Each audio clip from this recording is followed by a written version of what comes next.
The autumn of 1842 arrived in London with its characteristic grey skies and persistent drizzle, but the ballroom of Ashford House blazed with enough candlelight to banish any thought of the weather outside. Lady Vivian Sinclair stood near the marble pillar at the edge of the dance floor, her golden hair arranged in elaborate curls that framed her face, her chestnut eyes surveying the crowd with barely concealed frustration. 3 years. 3 interminable years of subtle hints, carefully timed encounters, and what she considered rather obvious demonstrations of interest, all utterly wasted on the most infuriating man in England. William Hawthorne, Duke of Merridale, stood across the ballroom, his tall frame commanding attention even in a room full of nobility. His black hair was perfectly styled, his cravat tied with mathematical precision, and those devastating brown eyes currently focused on Lady Charlotte Pemberton, who giggled behind her fan at whatever charming nonsense he was undoubtedly spouting.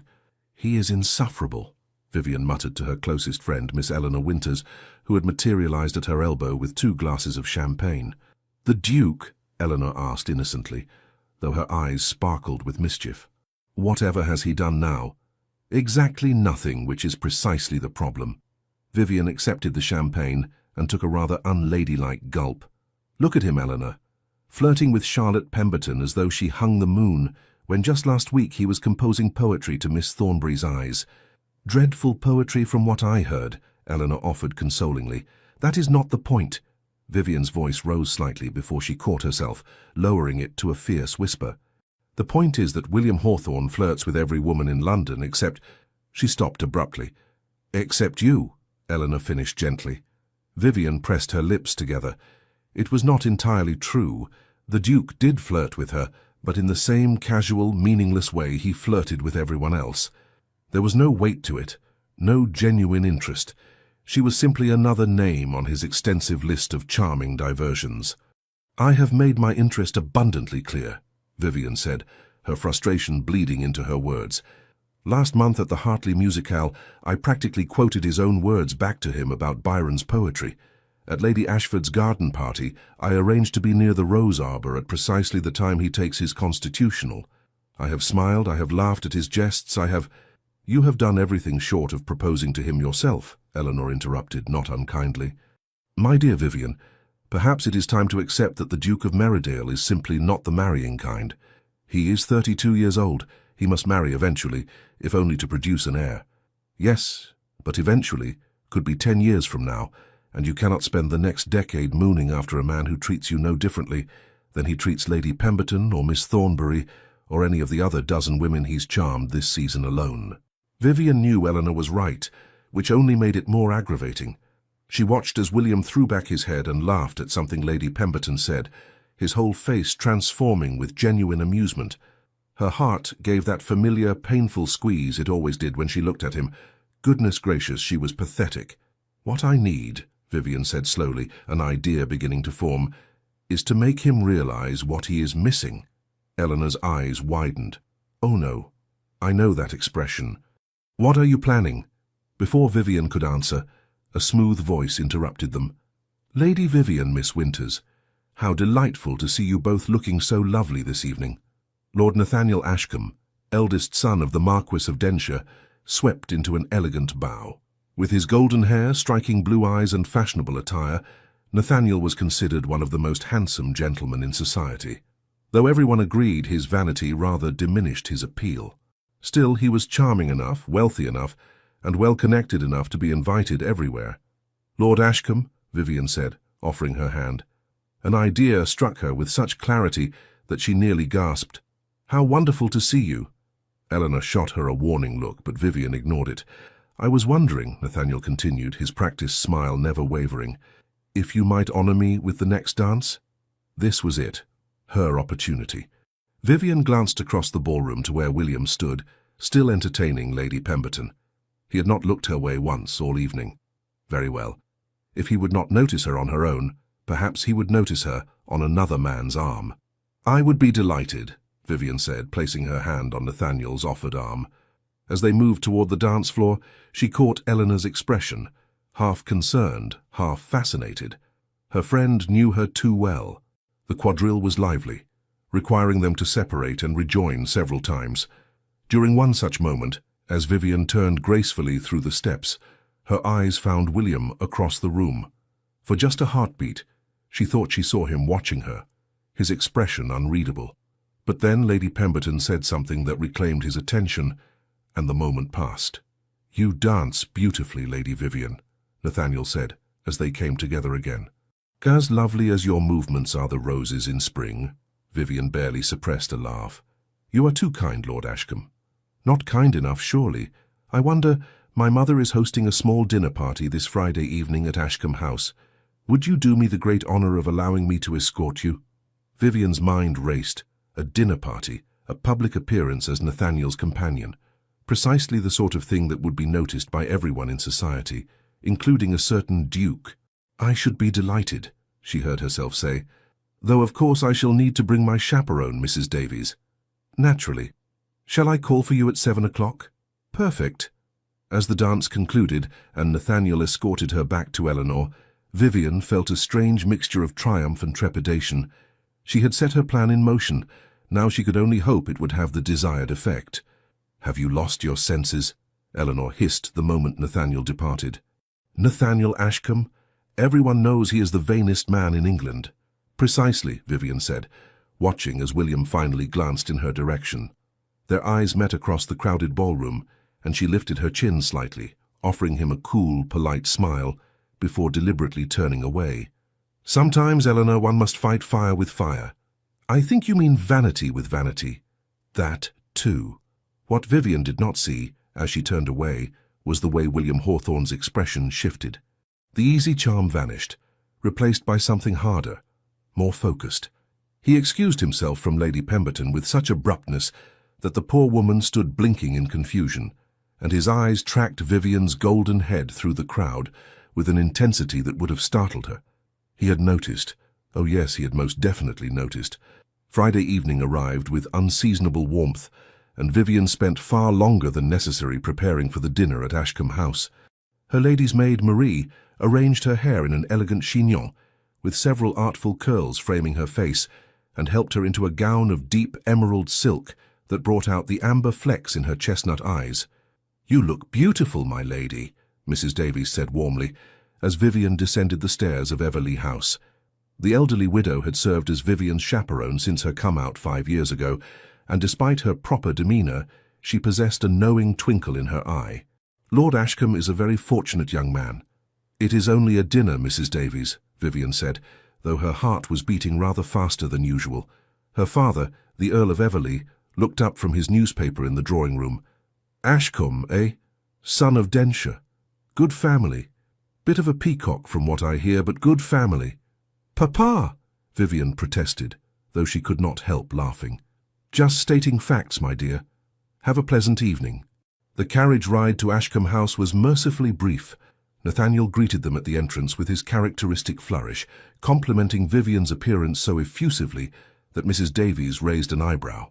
"You are too generous, Lord Ashcombe," Vivian said, taking his arm as they entered the house. The dinner party proved to be larger than Nathaniel had suggested. At least 30 guests filled the elegant dining room. Vivian's heart skipped when she spotted several familiar faces, including Eleanor, who caught her eye with a look that clearly said, "I hope you know what you are doing." But it was the tall figure near the windows that made Vivian's breath catch. William Hawthorne stood in conversation with Lord Winters and another gentleman, a glass of wine in his hand. He wore evening attire of impeccable cut, his black coat moulded perfectly to his broad shoulders, his cravat arranged in the intricate mathematical style he favoured. He looked, Vivian thought with some irritation, absolutely magnificent. And then he turned, and his eyes found hers across the room. The effect was immediate and electric. His gaze swept from her face to where her hand rested on Nathaniel's arm, and something dangerous flashed in those brown eyes. His jaw tightened almost imperceptibly, and the glass in his hand stilled halfway to his lips. Nathaniel, oblivious to the undercurrents, guided Vivian further into the room, introducing her to various guests with elaborate courtesy. But Vivian was acutely aware of William's presence, of the way his attention kept returning to her, even as he maintained his conversation with Lord Winters. "Lady Vivian," a smooth voice said, and she turned to find William standing before her, having materialized with the predatory grace of a wolf. "How unexpected to see you here." "Your Grace," she replied, pleased that her voice remained steady. "I might say the same of you. I was not aware you were acquainted with the Ashcombe family." "My connections are extensive," he said, his tone pleasant, but his eyes cool. They flicked to Nathaniel, who had stepped slightly closer to Vivian in an unmistakably possessive gesture. "Ashcombe, Your Grace," Nathaniel responded with a bow that was precisely as deep as protocol required, and not an inch more. "How good of you to grace our humble gathering." Vivian nearly laughed at the absurdity of calling Ashcombe House, a magnificent mansion in Mayfair, humble, but she maintained her composure. William's attention returned to her, and she felt pinned by the intensity of his gaze. "I was not aware that you and Lord Ashcombe were acquainted." The pause before acquainted was deliberate and loaded with meaning. "We danced at the Ashford ball," Vivian said lightly. "Lord Ashcombe was kind enough to invite me to this evening's dinner." How thoughtful of him. The temperature in the immediate vicinity seemed to drop several degrees. Nathaniel, to his credit, held his ground, though Vivian noticed his smile had become somewhat fixed. "Since when," William continued, his voice deceptively casual, "have you had a suitor, Lady Vivian?" The question hung in the air like a blade. Vivian's heart hammered in her chest, but she forced herself to meet his gaze steadily, even as triumph sang through her veins. It was working. By all the heavens, it was actually working.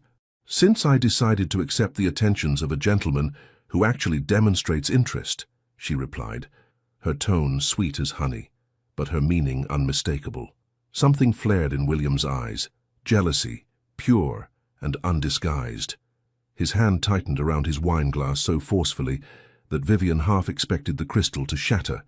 The moment stretched between them, charged with unspoken words and suppressed emotion. Then William's mouth curved into a smile that did not reach his eyes. "How delightful for you both," he said. The words clipped. "I hope you enjoy your evening, Lady Vivian Ashcombe." He turned and walked away with such barely controlled fury that several guests glanced after him in surprise. Vivian watched him go, her own emotions in turmoil. Triumph, certainly. She had achieved exactly the reaction she wanted, but also something else, something that felt uncomfortably like guilt and confusion. "Goodness," Nathaniel murmured beside her. "I have never seen Meridale quite so intense. You must have made quite an impression on him, Lady Vivian." If only Nathaniel knew the half of it. Throughout dinner, Vivian was acutely aware of William's presence several seats away. He maintained his usual charming facade, entertaining his dinner companions with witty observations and amusing anecdotes. But every time Vivian glanced in his direction, she found his eyes already on her, dark and brooding and filled with something that made her pulse race. When Nathaniel laughed at something she said, William's fork clattered against his plate. When Nathaniel refilled her wineglass with solicitous attention, William's jaw clenched visibly. And when Nathaniel leaned in to whisper some comment about the lady across from them, William pushed back from the table so abruptly that conversation momentarily ceased. "Forgive me," he said smoothly, his composure restored. "I seem to have developed a headache. Please excuse me." He departed with impeccable courtesy, but Vivian saw the rigid set of his shoulders, the too quick stride that spoke of barely leashed emotion.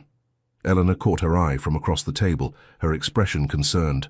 Vivian offered a small reassuring smile, though her own feelings were far from settled.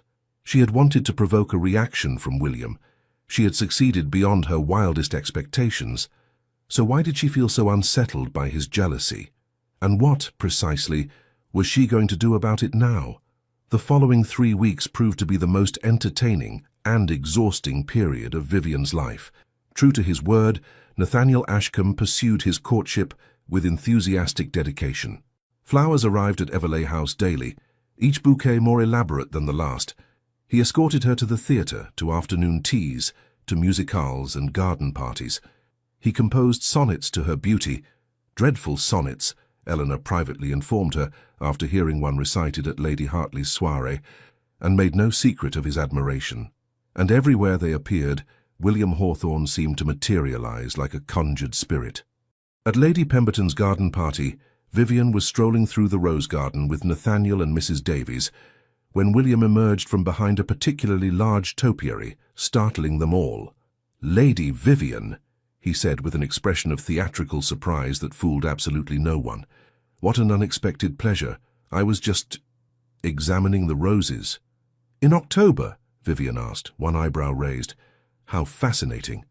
"I have a keen interest in horticulture," William replied with impressive dignity, despite the fact that everyone present knew he could barely tell a rose from a turnip.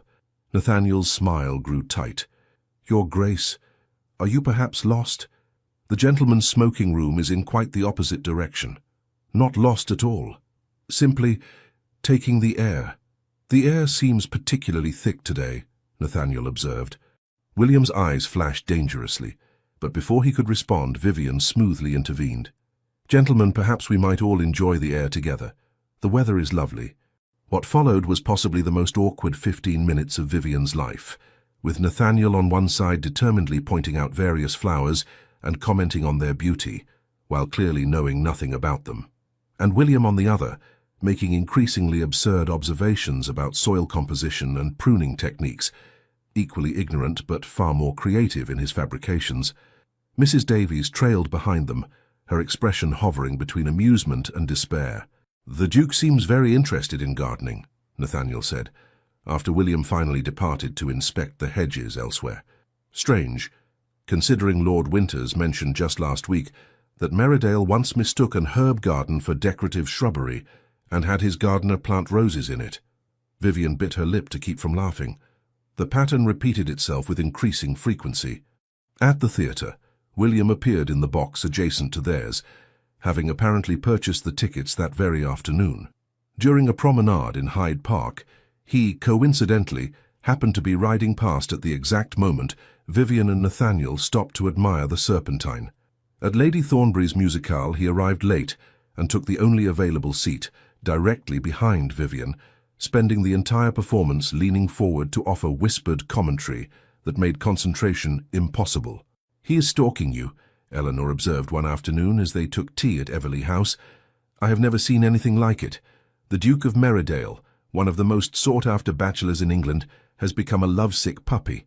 "He is not lovesick," Vivian protested, though her heart fluttered at the suggestion. "He is possessive. There is a difference, my dear." He glares at Lord Ashcombe as though the poor man has committed treason. "Last night at the Hartley ball I thought he might actually challenge him to a duel when Nathaniel led you into the waltz." Vivian remembered that waltz. She had felt William's gaze burning into her back throughout the entire dance, so intense that she had nearly missed a step. "What am I supposed to do?" she asked helplessly. "I wanted his attention, and now I have it, but he has not actually done anything. He simply appears everywhere, looking absolutely murderous whenever Nathaniel comes near me." "Perhaps," Eleanor suggested gently, "you should speak with him. Tell him how you feel." "Absolutely not." Vivian set down her teacup with more force than necessary. "Eleanor, I have spent 3 years making my interest clear. If William Hawthorne wants me, he can do the pursuing for once. I am not going to simply hand him victory after he has ignored me for so long." Eleanor sighed. "You are both impossibly stubborn." "Yes, well, I learned from the best." In truth, Vivian found the situation more confusing with each passing day. She had wanted to make William jealous, to force him to realize he might lose her to another man. That part had succeeded spectacularly, but she had not anticipated the intensity of his reaction, nor the way her own feelings would become tangled in the web she had woven. Because despite his constant presence and obvious jealousy, William had not actually declared himself. He appeared at every event, monopolized her attention whenever possible, and made his displeasure with Nathaniel abundantly clear. But he had not taken the final step of actual courtship. It was maddening. And then there was Nathaniel himself. For all his vanity and theatrical declarations, he was not unkind. He treated her with courtesy and respect, and if his compliments were excessive and his poetry atrocious, he at least seemed genuinely interested in her company, which made her feel guilty about using him as a pawn in her game with William. The situation reached its crisis point on a Tuesday afternoon at Lady Ashford's autumn tea party. Vivian had arrived with Mrs. Davies and been immediately claimed by Nathaniel, who guided her to a settee near the windows. The drawing-room was filled with the cream of London society, all engaged in the delicate dance of gossip and social maneuvering. William arrived 20 minutes later, his eyes immediately finding Vivian across the crowded room. He crossed toward them with the determined stride of a man on a mission, but was intercepted by Lady Charlotte Pemberton, who had apparently not received the message that the Duke's attentions had shifted elsewhere. "Your Grace," Charlotte said brightly, positioning herself directly in his path. "How delightful to see you. I was just telling Mamma about the lovely poetry you composed last month. Do you remember? About my eyes being like sapphires." Vivian could not hear William's response from across the room, but she saw his jaw tighten with frustration as Charlotte chattered on, oblivious to his distraction. "Lady Vivian," Nathaniel said, drawing her attention back, "there is something I wish to discuss with you." His tone was unusually serious, and Vivian felt a flutter of apprehension. "Yes, Lord Ashcombe? I have greatly enjoyed these past weeks in your company," he began, and Vivian's stomach sank. This sounded like the beginning of something formal. "You are the most captivating woman I have ever met, and I find myself—" "Lord Ashcombe," Vivian interrupted quickly, "perhaps this conversation would be better had in a more private setting." "Oh, I do not mind who hears," Nathaniel said with a smile. "Let everyone know that I am the most fortunate gentleman in London." "Nathaniel, please!" But he was already reaching for her hand. "Lady Vivian Sinclair, would you do me the tremendous honor—" "No." The word burst from Vivian louder than she intended, causing several nearby conversations to halt. Nathaniel froze, his hand still outstretched, his expression shifting from confidence to confusion. "I beg your pardon," he said slowly. Vivian felt heat flood her cheeks. "Forgive me, Lord Ashcombe, but I cannot accept what you were about to offer. But I thought, we have been courting for weeks. I know, and I apologize if I gave you false hope, but—" She trailed off, unable to find words that would not wound him further. Nathaniel withdrew his hand, his handsome face settling into lines of hurt pride. "I see. May I ask if there is someone else?" Vivian's eyes involuntarily flicked across the room to where William stood, now staring at them with an expression of intense focus, having apparently abandoned Lady Charlotte mid-sentence.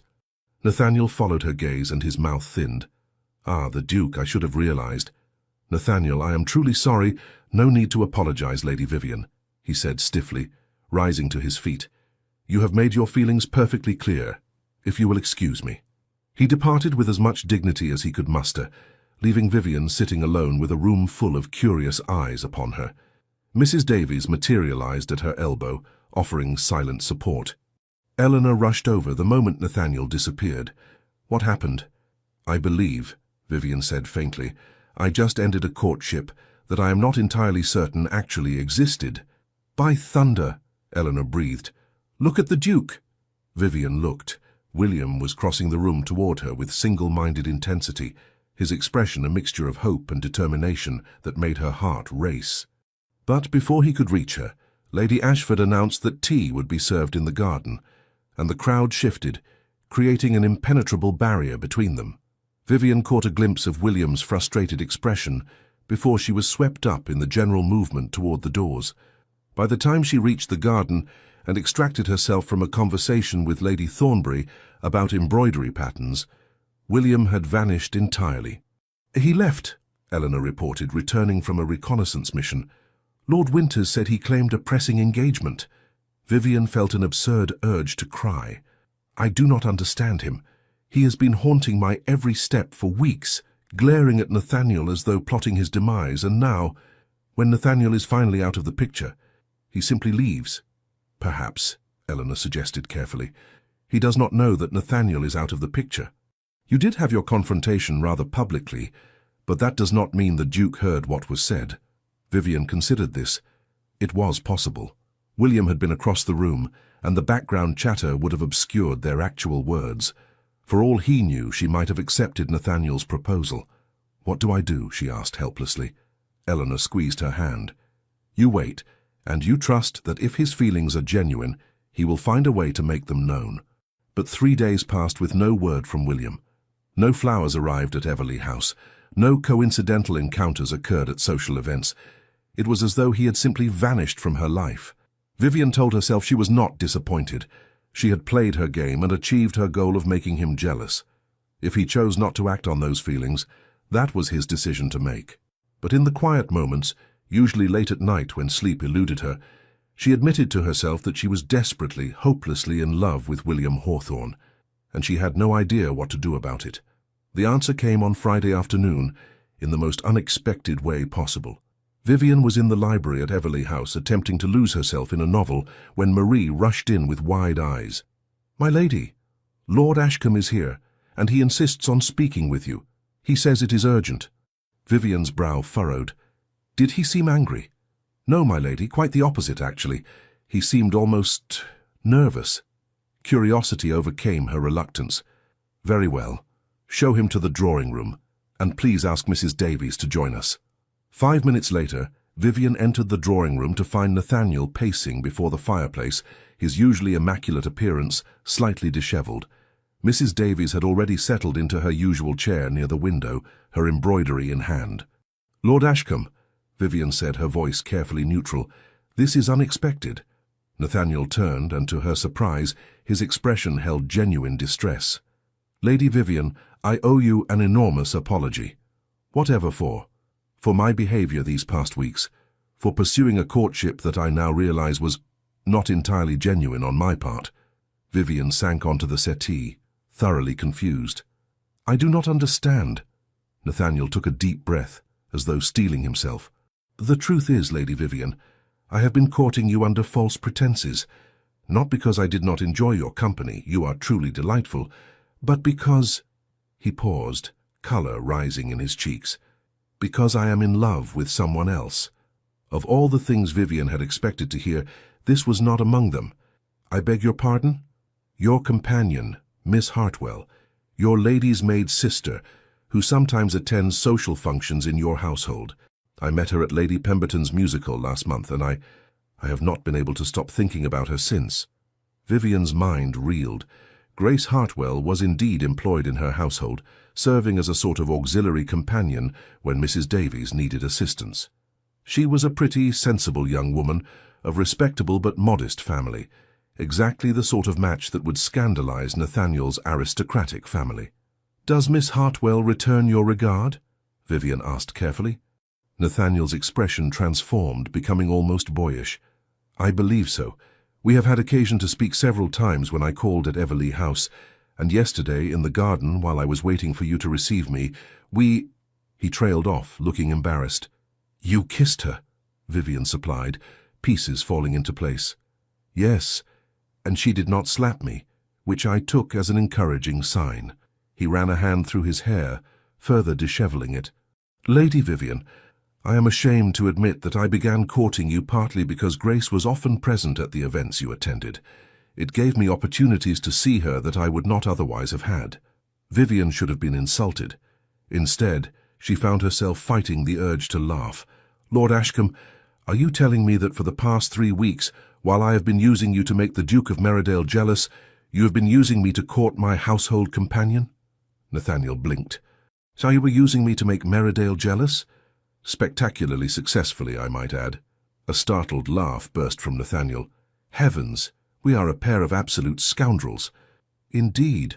Vivian felt an enormous weight lift from her shoulders. "So what will you do about Miss Hartwell?" "I intend to speak with her father and request permission to court her properly. My own father will be appalled. He has plans for me to marry the daughter of a viscount, but I find I no longer care." "Grace is worth any scandal." "How romantic," Mrs. Davies murmured from her corner, not looking up from her embroidery. Vivian smiled.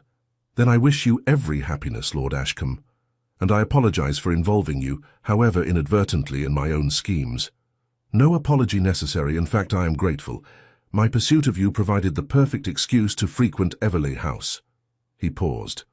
"Though I must say, Lady Vivian, if the Duke cannot see what an extraordinary woman you are, he is a greater fool than I took him for." After Nathaniel departed, considerably more cheerfully than he had arrived, Vivian remained in the drawing room, her thoughts churning. "Mrs. Davies," she said slowly, "am I a terrible person for using Lord Ashcombe the way I did?" The elderly widow set down her embroidery and fixed Vivian with a knowing look. "My dear child, the heart wants what it wants, and sometimes we take foolish paths in pursuit of it, But I think perhaps it is time to stop with schemes and games and simply tell the Duke how you feel. But what if he does not? Then at least you will know, Mrs. Davies interrupted gently, and you can move forward with your life one way or another. This uncertainty is eating you alive. Vivian knew she was right, but the thought of confessing her feelings to William, of making herself that vulnerable, terrified her more than any society scandal ever could. Still, perhaps it was time to be brave. She was still debating the matter the following afternoon when fate, or a meddlesome friend, intervened. Eleanor appeared at Everleigh House in a state of high excitement. "You must come with me immediately. There is something you need to see." "What are you talking about?" "No questions. Just trust me. Bring Mrs. Davies and come to Hyde Park, the Serpentine path near the bridge."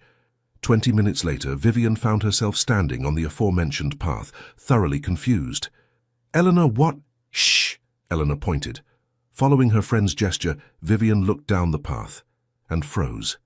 William Hawthorne stood some 50 yards away, apparently in earnest conversation with no one. He paced back and forth, gesturing to the empty air, his mouth moving in what appeared to be impassioned speech. "Has he lost his senses?" Vivian whispered. "I believe," Eleanor said, barely suppressing her grin, "that he is rehearsing." As they watched, William ran a hand through his black hair, disrupting its usual perfect arrangement, and appeared to start his speech over. Even from this distance, Vivian could see the tension in his shoulders, the nervous energy in his movements. "Rehearsing what?" she asked, though her heart had begun to beat faster. "If I had to guess, a declaration of affection for a certain lady with blonde hair and chestnut eyes." Vivian's breath caught. "You cannot possibly know that." "Oh, can I not? Lord Winters told me that the Duke has been impossible all week, distracted, irritable, and constantly muttering about missed opportunities and that damned Ashcombe. And then this morning Winters saw him leave his house with what appeared to be a bouquet of flowers, your favourite flowers, I might add, though how he knows that is anyone's guess, and followed him here. Lord Winters is spying on him. Lord Winters is a romantic, and he is tired of watching his friend moon over you like a lovesick poet, as are we all, frankly." Before Vivian could respond, William turned in their direction. His eyes widened with shock as he spotted them, then narrowed with something that might have been embarrassment or frustration or both. He closed the distance between them with long strides, and Vivian noticed he indeed carried a bouquet of her favourite autumn chrysanthemums, cream and golden rust. "Lady Vivian," he said, his voice slightly strained. "Miss Winters, Mrs. Davies, what a surprise." "Your Grace," Vivian managed, her heart hammering. "We were just taking the air." "Were you?" It was not a question. His eyes met hers, and she saw a vulnerability there that she had never seen before. "How long have you been standing there?" "Not long," Eleanor lied cheerfully. "We were just leaving, actually." "Come along, Mrs. Davies. I believe we saw Lady Ashford near the East Lawn." "We did no such—" "Oh!" Mrs. Davies caught on, offering Eleanor her arm. "Indeed we did. Lady Vivian, we shall be just over there. Within sight, of course." And just like that, Vivian and William were alone on the path. Well, as alone as one could be in Hyde Park on a sunny afternoon, with dozens of other people strolling about and two determined chaperones watching from a calculated distance. William cleared his throat. "I suppose subterfuge is pointless at this juncture." "I suppose so," Vivian agreed, fighting to keep her voice steady. He held out the bouquet, and she noticed his hand trembled slightly. "These are for you. I remembered that you mentioned at Lady Ashford's garden party last spring that autumn chrysanthemums were your favourite." Vivian took the flowers, amazed that he had remembered such a small detail. "They are beautiful. Thank you." "Lady Vivian, He stopped, took a breath and started again. "These past weeks have been among the most torturous of my life." "Torturous?" "Watching you with Ashcombe, knowing I had no right to object, no claim to make, realizing that my own foolish blindness might have cost me—" He trailed off, his jaw working. "Cost you what?" Vivian asked softly.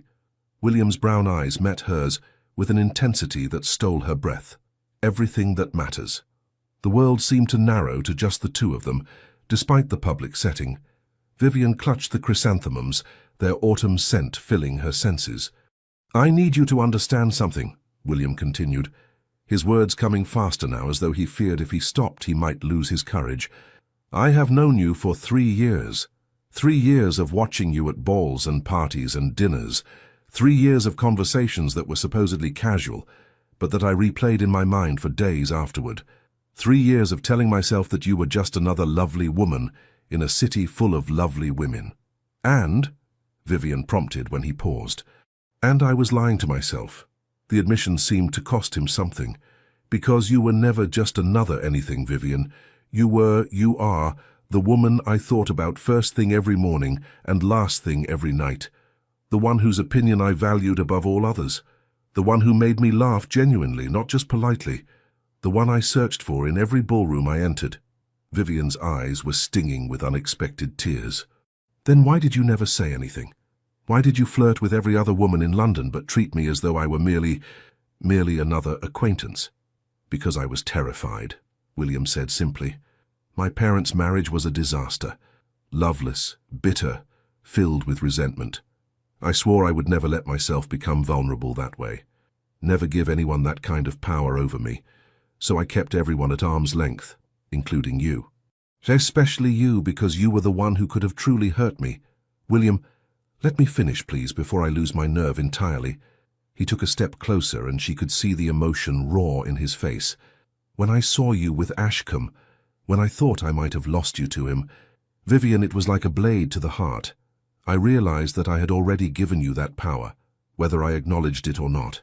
And that I was a complete fool for wasting 3 years when I could have been courting you properly. You thought I was going to marry him, Vivian said, understanding dawning.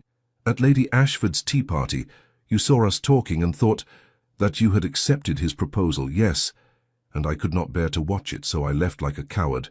He gave a self-deprecating laugh. Lord Winters called me 16 different kinds of idiot and told me to get my head out of my... Well, he used rather colourful language. The point is, I returned to Lady Ashford's house that evening, determined to speak with you, but you had already left, and then I spent the next 3 days trying to compose the perfect speech that would convince you to give me a chance, even though I deserved nothing from you after my behaviour. Vivian felt as though her heart might burst. The speech you were practicing just now. Yes. Though I had not intended for you to witness that particular humiliation. His expression turned rueful. I am making rather a mess of this. No, Vivian said softly. You are doing perfectly. Something like hope flickered in his eyes. Am I? I am not engaged to Lord Ashcombe, she said, deciding that honesty was the only path forward. I never was. In fact, the entire courtship was. She hesitated, then plunged ahead. It was a scheme, to make you jealous. William stared at her. What? I wanted you to notice me. After 3 years of dropping hints and trying to catch your attention and watching you flirt with every other woman in London, I decided to take matters into my own hands. So when Nathaniel showed interest, I encouraged it, to see if you would react. A startled laugh burst from William. You manipulative little... He stopped himself, but his eyes were dancing now. You were playing a game. Yes. And it worked spectacularly. Yes. I was absolutely beside myself with jealousy. Lord Winters said I was embarrassingly transparent and pathetic. You were rather obvious, Vivian admitted, unable to suppress her smile. William shook his head, his own smile breaking through. We are both absolute fools, are we not? Perhaps, but at least we are fools together. He reached for her hand, the one not holding the flowers, and Vivian let him take it, propriety be damned.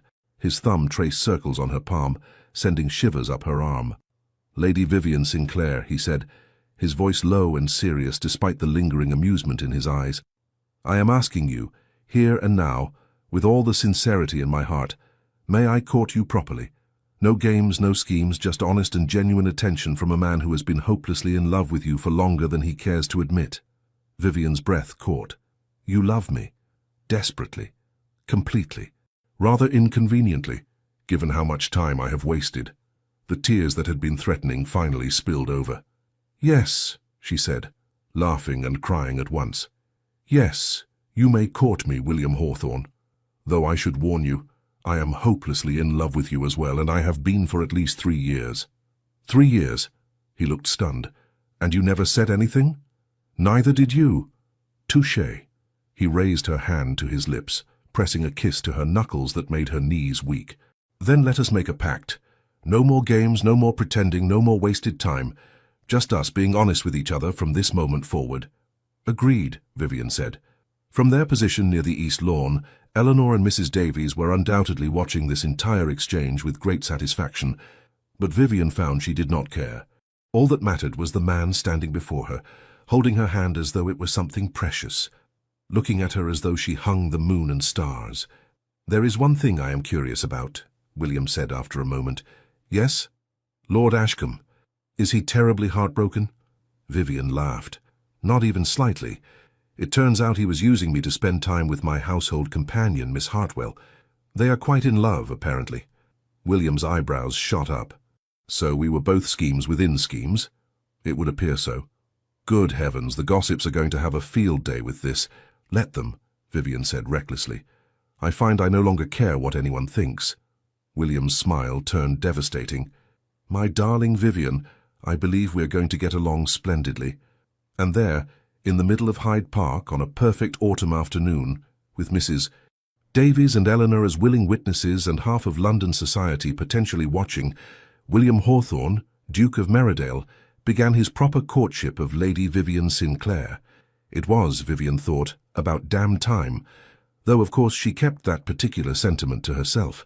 If Vivian had thought William's pursuit during her courtship with Nathaniel was intense, it was nothing compared to his attentions once he had been given explicit permission to court her. The man was relentless.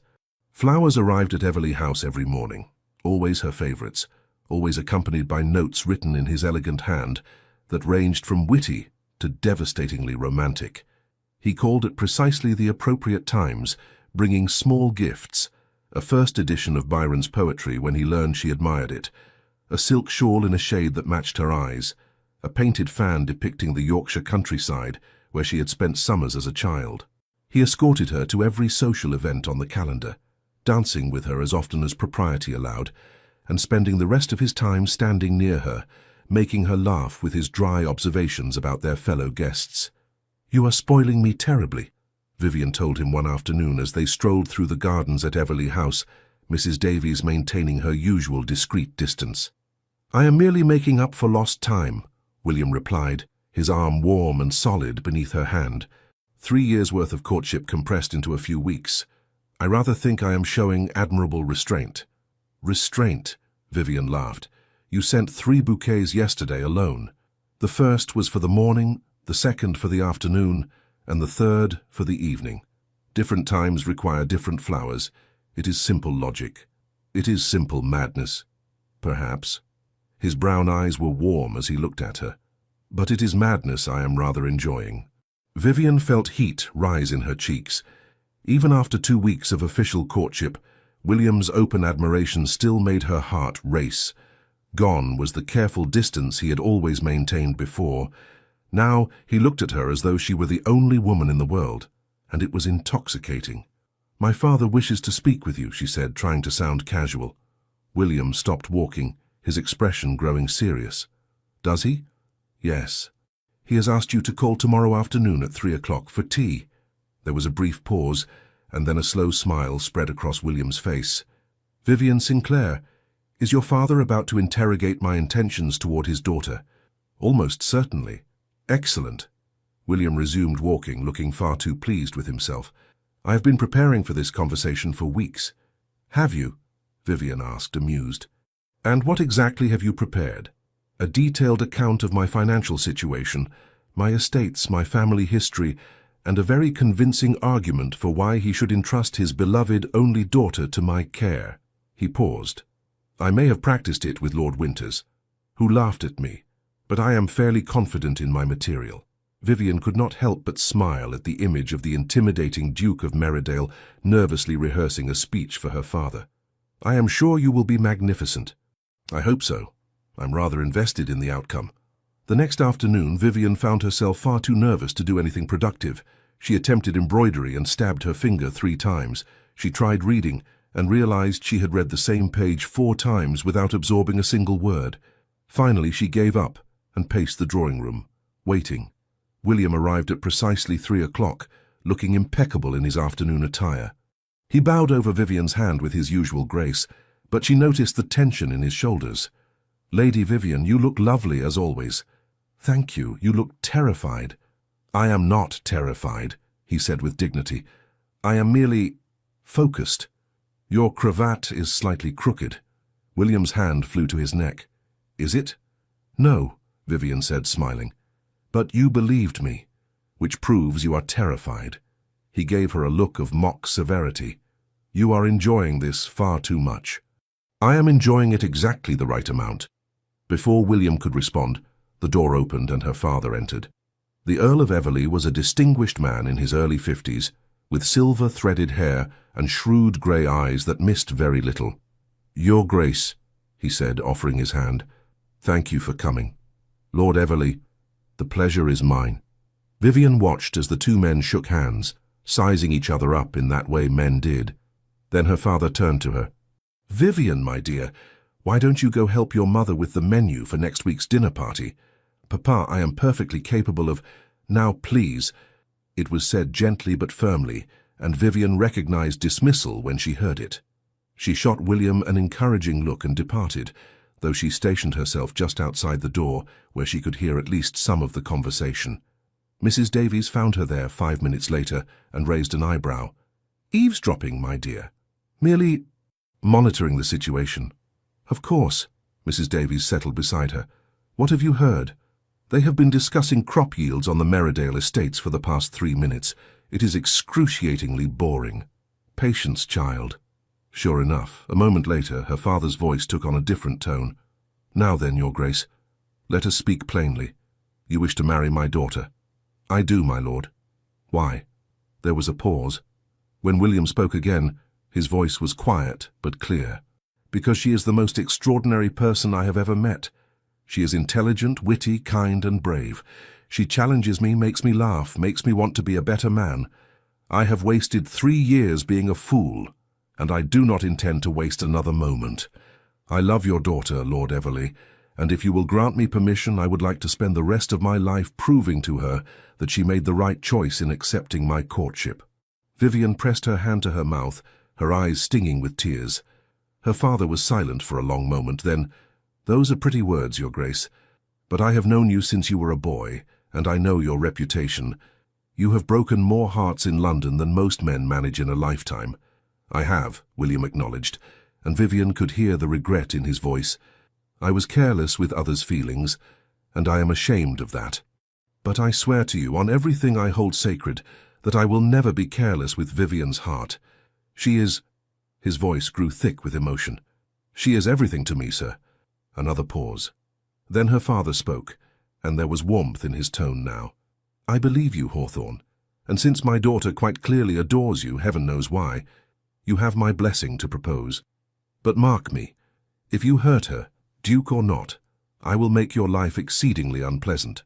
"I would expect nothing less, my lord." Vivian could not help herself. She pushed open the door and walked back into the room, startling both men.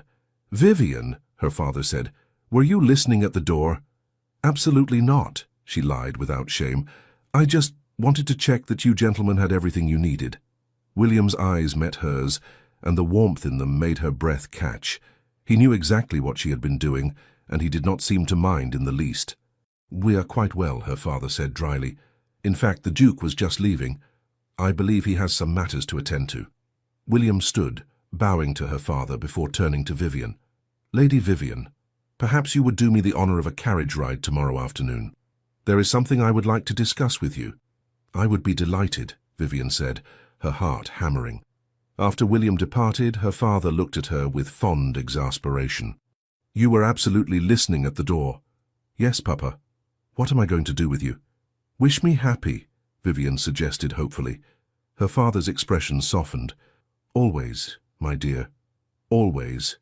The next afternoon was bright and clear, with that particular quality of autumn light that made everything seem sharper, more vivid. Vivian dressed with particular care in a walking dress of deep burgundy, her hair arranged in loose curls that Marie insisted made her look like a heroine from a novel. William arrived with his finest carriage, and without a groom, she noticed, which was slightly improper but not scandalously so, especially given Mrs. Davies' presence. They drove to Richmond Park, where the trees were ablaze with autumn colour. William guided the horses expertly along the winding paths, making light conversation about the weather and the upcoming Hartley ball. But Vivian could sense an undercurrent of nervous energy in him. Finally, they reached a secluded grove overlooking the Thames, and William brought the horses to a stop. "Mrs. Davies," he said, turning to address her chaperone, "would you mind terribly if Lady Vivian and I took a brief walk? I promise to keep her in your sight at all times." Mrs. Davies smiled. "I suppose that would be acceptable, Your Grace. I shall remain here with the carriage." William helped Vivian down, and they walked together toward a bench situated beneath an ancient oak tree. The view was spectacular, the river winding silver below them, the city hazy in the distance, the park spread out in a carpet of red and gold. "This is beautiful," Vivian said softly. "I thought you would like it." William took both her hands in his, and she noticed they were trembling slightly. "Vivian, there is something I need to say to you." "Yes?" He took a deep breath. "When I first realized I loved you, I was terrified. I told myself it was just attraction, just interest, just anything but love. Because love meant vulnerability, and vulnerability meant potential pain, and I had spent my entire adult life avoiding both. William, please, let me finish. I need you to understand." His brown eyes were intense, earnest. "I watched my parents destroy each other with their indifference and resentment. I swore I would never let anyone have that kind of power over me. But what I did not understand, what I was too foolish to realize, is that love is not about power. It is about trust. It is about choosing every day to be vulnerable with someone who will treat that vulnerability as the precious gift it is." Vivian's eyes were stinging with tears. "You trust me? Completely, utterly. You could shatter me, Vivian Sinclair. You have the power to hurt me more than anyone else in the world." He smiled, and it was the most open, genuine expression she had ever seen on his face. "And somehow, that does not terrify me anymore. Because I know that you would never misuse that power." "I would not," she whispered. "I promise you, William, I would never. I know. Just as I promise you that I will spend every day of my life earning your trust, deserving your love, and thanking whatever providence brought you into my world." He released one of her hands to reach into his coat pocket, withdrawing a small velvet box. Vivian's breath caught. "Lady Vivian Sinclair," William said, his voice steady despite the emotion in his eyes, "I am asking you, before God and with all the love in my heart, will you marry me? Will you take this impossible, formally commitment-phobic duke and transform him into the husband you deserve? Will you let me spend the rest of my life making you laugh, holding you when you cry, arguing with you about poetry, and loving you with every fibre of my being?" He opened the box, revealing a ring that took Vivian's breath away. The center stone was a deep amber, the exact shade of the chrysanthemums he had brought her in the park, surrounded by small diamonds that caught the afternoon light. "I had it specially made," William said, watching her face. "The stone is citrine, which I am told represents joy and creativity. The jeweler thought I was mad for not choosing a diamond, but I wanted something that reminded me of you, of that day in the park when you agreed to let me court you, of autumn, which is when I finally found my courage." Vivian realized she was crying in earnest now, tears streaming down her face. "It is perfect," she managed. "You are perfect, and yes, William Hawthorne, yes, I will marry you."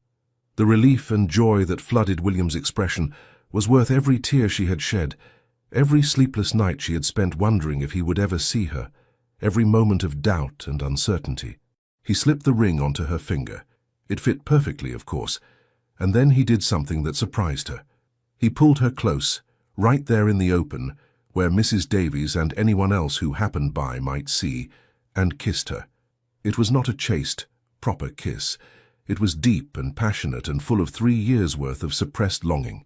Vivian's hands came up to grip his coat, and she kissed him back with equal fervor, pouring all her love and relief and joy into that single moment.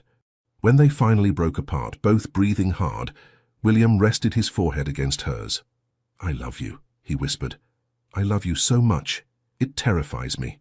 "Good," Vivian said, laughing through her tears, "because I love you just as much, and misery loves company." He laughed at that, a genuine, joyful sound that made her heart soar. Then he kissed her again, more gently this time, and Vivian thought she might actually expire from happiness.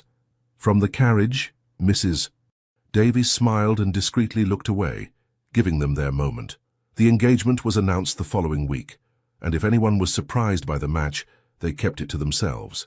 The general consensus seemed to be that the Duke of Meridale had finally come to his senses, and that Lady Vivian was a very fortunate woman. Vivian, for her part, thought William was the fortunate one, though she graciously accepted all congratulations. The wedding was set for December, which gave them just over 2 months to prepare. Vivian's mother threw herself into the planning with enthusiastic determination, and Everleigh House became a constant flurry of activity involving dressmakers, florists, caterers, and seemingly endless lists. Through it all, William remained a constant presence. He called every day, sometimes twice a day, finding excuses to see her even when there was no particular need. He attended tedious meetings with the wedding planner, offered opinions on flower arrangements, with no actual knowledge of flowers but great confidence nonetheless, and generally made himself indispensable. "You do not need to be here for the discussion of napkin colors," Vivian told him one afternoon as they sat in her mother's drawing room, surrounded by fabric samples. "On the contrary, I have very strong feelings about napkin colors," William said seriously. "That ivory is clearly superior to this cream. The undertones are completely different." Vivian's mother looked delighted. "Finally, someone who understands. Lord Everleigh insists they are identical." "Men of taste know the difference, Lady Everleigh." After her mother departed to consult with the housekeeper, Vivian turned to William with raised eyebrows. "You cannot tell the difference between those napkins." "Not even slightly," he admitted cheerfully. "But your mother was so pleased when I agreed with her, and I'm attempting to establish myself as the ideal son-in-law." "You are ridiculous." "Yes, but I am your ridiculous, which makes it acceptable." Vivian could not argue with that logic. One afternoon, about 3 weeks before the wedding, Vivian found herself at Meridale House for tea. William had invited her to see his, soon-to-be their, home, and she was curious to see where she would be living. The house was magnificent, a sprawling Georgian mansion in Mayfair with elegant proportions and beautiful gardens. William gave her a tour, pointing out various features and rooms, but Vivian could see he was leading her somewhere specific. Finally, they reached a set of double doors on the second floor. William paused, his hand on the handle, looking suddenly uncertain. "These are the Duchess's chambers," he said quietly. "They have been closed since my mother's death 20 years ago. My father could not bear to enter them, and after he died, I could not bring myself to change anything. They are exactly as she left them." Vivian squeezed his hand. "You do not have to show me if it is too difficult." "No, I want to." He opened the doors, revealing a suite of rooms decorated in shades of blue and cream. Dust covers draped the furniture, and the air had that particular stillness of a space long abandoned. "I want you to know about my mother, about who she was before my father's indifference broke her spirit." They walked through the rooms together, as William told her about his mother, Caroline Hawthorne, who had loved music and poetry, who had taught him to read before he was 4, who had filled the house with laughter before the joy slowly drained away under the weight of her husband's coldness. "She loved this room," William said, stopping before a large window overlooking the gardens. "She would sit here for hours, reading or embroidering. After she died, my father had the room sealed. He said it was out of respect for her memory, but I always thought it was guilt. He knew he had made her miserable, and he could not face the evidence of what he had destroyed." "William," Vivian said softly, moving to stand before him, "you are not your father." "I know. At least, I know it now." He cupped her face in his hands, his thumbs brushing her cheeks. "But for so long I was terrified I would repeat his mistakes, that I would trap some poor woman in a loveless marriage and watch the light slowly die in her eyes the way it did in my mother's." "That will never happen," Vivian said fiercely. "We love each other, William. We chose this." "We did." He kissed her forehead gently. "I want to redecorate these rooms. Make them yours, not my mother's ghost. Fill them with light and color and joy. Will you help me?" "Of course." Vivian looked around the space, already envisioning possibilities. I think pale yellow, perhaps, like sunshine, And we should open those curtains. Let the light in. Your mother would want that, I think. She would want these rooms to be happy again. William's arms came around her, holding her close. Have I told you today that I love you? At least 3 times, Vivian said, smiling against his chest, but I do not think I shall ever tire of hearing it. Good, because I intend to say it rather frequently for the next 50 or 60 years. They stood like that for a long moment, wrapped in each other's arms in the dusty, forgotten rooms, and Vivian felt hope blooming, not just for themselves, but for the healing these old wounds needed, for the joy that would fill this house once William was no longer haunted by his parents' failures. They would be different. They would be happy. She was certain of it. The morning of December 15th dawned cold and bright, frost painting delicate patterns on the windows of Everleigh House. Vivian woke early, her stomach aflutter with nerves and excitement. Today was her wedding day. Marie burst into the room at 8 o'clock, followed by Eleanor and Vivian's mother, all of them talking at once about schedules and preparations and the 1,000 tiny details that apparently required attention before noon. The flowers have arrived and they are perfect, her mother announced, looking slightly flushed but happy. The chrysanthemums are exactly the shade you wanted, and the ribbons match your dress beautifully. The guests are already gathering at the church, Eleanor added, perching on the edge of the bed. Goodness, Vivian, half of London must be attending. I saw at least 4 duchesses arrive already, and Lady Ashford's carriage got stuck in the queue. Vivian laughed, some of her nervousness easing. William will be beside himself. He hates crowds. William will be besotted the moment he sees you, her mother corrected. Now come, we must begin. Marie, the bath is ready. The next several hours passed in a blur of activity. Vivian was bathed, perfumed, and dressed with meticulous care. Her wedding gown was ivory silk with delicate embroidery at the bodice and hem, the sleeves fitted to her arms, and the skirt falling in elegant folds. It was beautiful without being ostentatious, which suited her perfectly. Marie arranged her hair in an elaborate style, weaving in tiny winter roses and securing her veil with the Everleigh family tiara, a delicate circlet of diamonds and pearls that had belonged to her grandmother. You look like a princess, Eleanor breathed when they were finally done. Vivian looked at herself in the mirror and barely recognized the woman staring back. The dress, the hair, the jewelry, it all combined to create someone who looked far more sophisticated and elegant than she felt. But her eyes were bright with joy, and the smile on her face was genuine. That was what mattered. I am getting married, she said wonderingly, to William, to the most stubborn, wonderful, infuriating man in England. Who loves you desperately, Eleanor reminded her. Do not forget that part. I shall not. Her father knocked on the door at precisely 11:30. When he entered and saw her, his eyes grew suspiciously bright. My beautiful daughter, he said gruffly. When did you grow up? Oh, Papa. Vivian embraced him carefully, mindful of her dress and veil. Do not make me cry before we even reach the church. Cannot promise that, he said, but he smiled as he offered her his arm. Come then. Your duke awaits. The carriage ride to St. George's was short, but seemed to take forever. Vivian's hands trembled slightly as she clutched her bouquet of autumn chrysanthemums and winter roses. Her father covered her hands with one of his own, offering silent support. Nervous? He asked. Terrified, she admitted, but in a good way. That is how I felt on my wedding day. The best decision I ever made, marrying your mother. He paused. I think you are making a good decision too. Hawthorne is a good man, and more importantly, he is the right man for you. I know, Vivian said softly. I've always known, I just had to convince him of it. Her father chuckled. Indeed. St. George's was packed with guests, exactly as Eleanor had predicted. The church was decorated with garlands of evergreen and chrysanthemums, their warm gold contrasting beautifully with the winter greenery. Candles blazed throughout the space, casting everything in a warm, golden glow. Vivian waited in the vestibule while the ceremony music began. Her heart was pounding so hard she was certain everyone could hear it. Eleanor made last-minute adjustments to her veil, while her mother dabbed at her eyes with a handkerchief.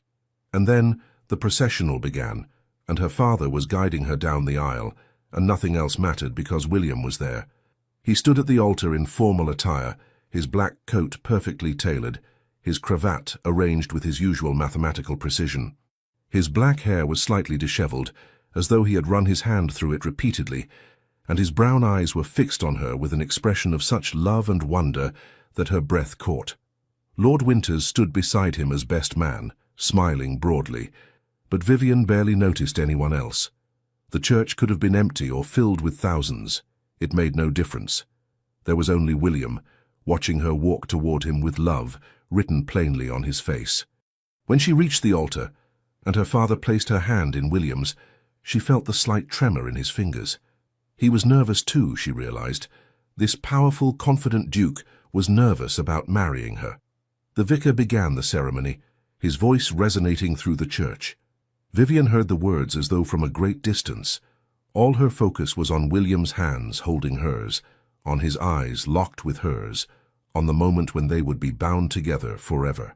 Do you, William Marcus Hawthorne, Duke of Merridale, take this woman to be your lawfully wedded wife? The vicar intoned. To have and to hold, from this day forward, for better, for worse, for richer, for poorer, in sickness and in health, to love and to cherish till death do you part? I do, William said, his voice clear and strong. With all my heart I do. And do you, Vivian Elizabeth Sinclair, take this man to be your lawfully wedded husband? To have and to hold from this day forward, for better, for worse, for richer, for poorer, in sickness and in health, to love and to cherish, till death do you part? I do, Vivian said, smiling through happy tears. Absolutely and forever I do. They exchanged rings, simple gold bands that William had insisted on, saying he wanted to wear a visible symbol of his devotion. And then the vicar was pronouncing them husband and wife, and William was lifting her veil with trembling hands and kissing her with a tenderness that made her heart swell. The church erupted in applause and cheers. Vivian laughed against William's lips, and he smiled as he pulled back, his eyes dancing. "Hello, wife," he murmured. "Hello, husband," she replied. They walked back down the aisle together, hands clasped, both grinning like absolute fools. Vivian caught glimpses of familiar faces, Eleanor weeping openly, her mother and Mrs. Davies both dabbing at their eyes, her father looking proud and emotional. Even Nathaniel Ashcombe was there, seated beside a blushing Grace Hartwell, both of them smiling warmly. The wedding breakfast at Everleigh House was a magnificent affair. The ballroom had been transformed with winter flowers and hundreds of candles, and the feast was extraordinary. Vivian barely tasted any of it, too caught up in the joy of the occasion and the constant press of well-wishers offering congratulations. William remained at her side throughout, his hand finding hers at every opportunity, his attention never wavering from her, even as he made polite conversation with various guests. "You are being very attentive," she teased during a brief moment of relative privacy. "I am simply ensuring my investment," he replied with mock seriousness. "I went through considerable effort to win you. I am not about to let you escape now." "Escape? We are married, William. I cannot escape. Precisely my plan all along. I am very cunning." She laughed, and he stole a kiss. Propriety be damned. Lord Winters proposed the first toast, his speech full of affectionate jokes about William's transformation from confirmed bachelor to besotted husband. "I have known Merridale for 20 years, he concluded, raising his glass, "and I have never seen him as happy as he has been these past months. Lady Vivian, I beg your pardon, Your Grace, you have accomplished what we all thought impossible. You have made this impossible man understand what truly matters. To the Duke and Duchess of Merridale." "To the Duke and Duchess," the guests echoed, and Vivian felt tears prick her eyes again. As the afternoon wore into evening, the celebration continued. There was dancing. William claimed Vivian for the first waltz, holding her so close that Eleanor teasingly called it scandalous, and more food and toasts and laughter. Finally, as the winter sun began to set, William leaned close and whispered, "Would you think me terribly rude if I suggested we escape our own wedding breakfast?" Vivian glanced around at the still crowded ballroom. "Where would we go?" "Home," he said simply. "Our home. I want to begin our life together, Vivian. Just the two of us." She felt warmth spread through her chest. "Yes," she said. "Let us go home." They made their excuses to her parents, who smiled knowingly and offered no objections. Then, with the help of Eleanor and Lord Winters creating a distraction, they slipped away to the waiting carriage. As they drove toward Merridale House through the twilit streets of London, William pulled Vivian close against his side. "Happy?" he asked. Deliriously, she replied. Though I confess I am a bit nervous about what comes next. As am I, he admitted, but we shall figure it out together. That is rather the point of marriage, I think. Merridale House glowed with welcoming light as they approached.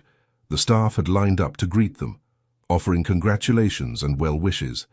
Mrs. Patterson, the housekeeper, presented Vivian with the keys to the house with great ceremony. Welcome home, Your Grace, she said warmly. Thank you, Vivian replied, feeling slightly overwhelmed by the title. She was a duchess now, the Duchess of Merridale. It still seemed unreal. William dismissed the staff for the evening, giving them permission to celebrate below stairs. Then he turned to Vivian with a slightly mischievous expression. Come with me. I have something to show you. He led her upstairs to the rooms that had once been his mother's, the Duchess's chambers. But when he opened the doors, Vivian gasped. The space had been completely transformed. Gone were the dust covers and musty air. The walls had been painted a soft, sunny yellow, exactly as she had suggested. New curtains in cream silk framed the windows, and elegant furniture in honey-colored wood filled the space. Fresh flowers bloomed in vases throughout the rooms, and a fire crackled welcomingly in the hearth. William, she breathed, when did you— I have been working on it since the day you first saw these rooms, he said. I wanted them to be ready for you, for us, a new beginning in a space that had known too much sorrow. Vivian walked through the transformed chambers, touching the beautiful fabrics, admiring the thoughtful details. Everything was perfect, warm and welcoming, and full of light. There is one more thing, William said, guiding her to a small writing desk by the window. A leather-bound book rested on its surface. Open it. Vivian opened the book and found it full of William's handwriting, pages and pages of it. She read the first entry, dated 3 years prior. I saw Lady Vivian Sinclair at the Pemberton Ball tonight. She wore green, which brought out the gold in her eyes. We discussed Byron's poetry, and she challenged my interpretation with such intelligence and wit that I found myself utterly captivated. I told myself it was merely intellectual admiration. I am beginning to suspect I was lying to myself even then. You kept a journal about me, Vivian asked, her voice thick with emotion. For 3 years, William confirmed. Every encounter, every conversation, every moment I spent convincing myself I was not falling in love with you. I thought perhaps someday I might give it to you, so you would know that even when I was being an absolute fool, some part of me always knew you were special. Vivian turned to find him watching her with such tenderness that her heart ached. I love you, she said simply. So very much. And I love you. He crossed the room and took her hands. I promise you, Vivian, I will spend every day of our life together making you happy.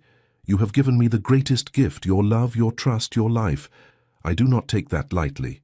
I know, she said, and I promise the same to you. We shall build something beautiful together, William. Something full of joy and love and laughter. Nothing like what your parents had, something entirely our own.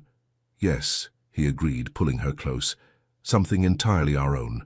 He kissed her then, properly this time, without the constraints of propriety or watching crowds. It was deep and passionate and full of promise, and when they finally broke apart, both were breathless. Welcome home, Your Grace, William murmured against her lips. Welcome home, Vivian replied, smiling. My love. 2 years later, the gardens at Merridale House blazed with autumn colour. The chrysanthemums Vivian had planted the previous spring, creating a spectacular display of golds and russets. She stood among them, smiling as she watched her husband attempt to teach their 8-month-old son the proper way to examine a flower. You see, Thomas, William was saying with great seriousness to the baby in his arms, one must appreciate the subtle gradations of colour. This petal, for instance, has at least 3 distinct shades. Thomas responded by grabbing the flower and attempting to stuff it in his mouth. No, that is not— Vivian, help me, he is trying to eat the garden. Vivian laughed and rescued both the flower and her husband. Perhaps botanical education can wait until he is old enough to not try consuming everything he touches. A sensible suggestion, William conceded, shifting Thomas to his hip. The baby, who had inherited his father's dark hair and his mother's brown eyes, reached up to grab William's cravat with delighted gurgles. You are extraordinarily patient with him, Vivian observed, moving close to press a kiss to William's cheek. It is very attractive. Is it? William's eyes warmed. I shall endeavour to be patient more often then. You are patient with me constantly. That is different. You do not try to eat flowers, only because they taste terrible. I experimented as a child. William laughed, the sound full and genuine. Vivian never tired of hearing it. The serious, guarded man she had fallen in love with had transformed into someone lighter, happier, more openly affectionate. Fatherhood suited him remarkably well. Eleanor and Lord Winters are coming to dinner tonight, Vivian reminded him, with their daughter. Excellent. Little Catherine and Thomas can have their first proper playdate. Though at 8 months and 6 months I suspect playing will consist largely of them staring at each other and drooling. Probably, Vivian agreed, smiling. Eleanor had married Lord Winters 6 months after Vivian's own wedding, in what everyone agreed was the most romantic courtship of the season. Their daughter Catherine had been born in June, and the two couples had become inseparable, their children growing up together. I also received a letter from Nathaniel this morning, Vivian added. He and Grace are expecting. How wonderful. When? Next spring. They sound absolutely thrilled. William shook his head wonderingly. Who would have thought that your scheme to make me jealous would result in 2 happy marriages and soon to be 3 children? I am an excellent schemer, Vivian said smugly. You are a menace, William corrected, but he was smiling. He shifted Thomas to one arm so he could pull Vivian close with the other. My magnificent, clever, beautiful menace. Sweet talker. Only for you. Thomas chose that moment to grab a fistful of Vivian's hair, yanking with surprising strength for such a small person. She yelped, and William quickly disentangled the baby's fingers while trying not to laugh. Parenthood is very glamorous, Vivian said dryly, smoothing her disheveled hair. Indeed, just as I always imagined. They stood together in the garden, their son between them, surrounded by the flowers Vivian had planted to mark their new beginning. The afternoon sun was warm despite the autumn chill, and from somewhere nearby came the sound of birdsong. Are you happy? William asked softly, the question he posed often as though still slightly amazed by their life together. Vivian looked at him, at this man who had been so afraid of love, who had wasted 3 years keeping her at arm's length before finally surrendering to what he felt, at their son, already showing signs of his father's stubbornness and his mother's curiosity, at the home they had built together full of warmth and laughter and joy. Happier than I ever dreamed possible, she said honestly. You? More than I deserve, William replied. But I am learning to accept good fortune when it finds me. Good, because I have no intention of letting you forget how fortunate you are. I would expect nothing less. Thomas began to fuss, making the particular sound that meant he was tired and hungry and generally done with outdoor activities. William and Vivian exchanged a knowing look and began heading back toward the house, their steps naturally matching. Do you remember, William said as they walked, that day in Hyde Park when I was rehearsing what to say to you? You mean when Eleanor and I caught you talking to yourself like a madman? I prefer to call it practicing important oratory, but yes, I was so nervous I could barely form coherent thoughts. You were very sweet and very transparent. I was terrified you would reject me. Vivian stopped walking and turned to face him. William Hawthorne, I loved you for 3 years before you ever worked up the courage to court me properly. There was never any chance I would reject you. I know that now, he said, but at the time I had convinced myself I had wasted all my opportunities, that I had left it too late. I thought you might accept Nathaniel's proposal just to spite me. I considered it, Vivian admitted, for about half a second. Then I remembered I was hopelessly in love with you, and spite seemed like a poor foundation for marriage. Wise woman. Indeed. They reached the house, and William passed Thomas to his nurse for feeding and a nap. Then he turned to Vivian with the mischievous expression she had come to know very well. We have approximately 2 hours before our son wakes and before our guests arrive, he said. Whatever shall we do with such abundant free time? I can think of several possibilities, Vivian replied, matching his tone, though most of them involve significantly less clothing than we are currently wearing. Scandalous. William took her hand, leading her toward the stairs. I am shocked and appalled at your suggestion. No, you are not. No, I am not, he agreed, grinning. I am, in fact, entirely in favor of this plan.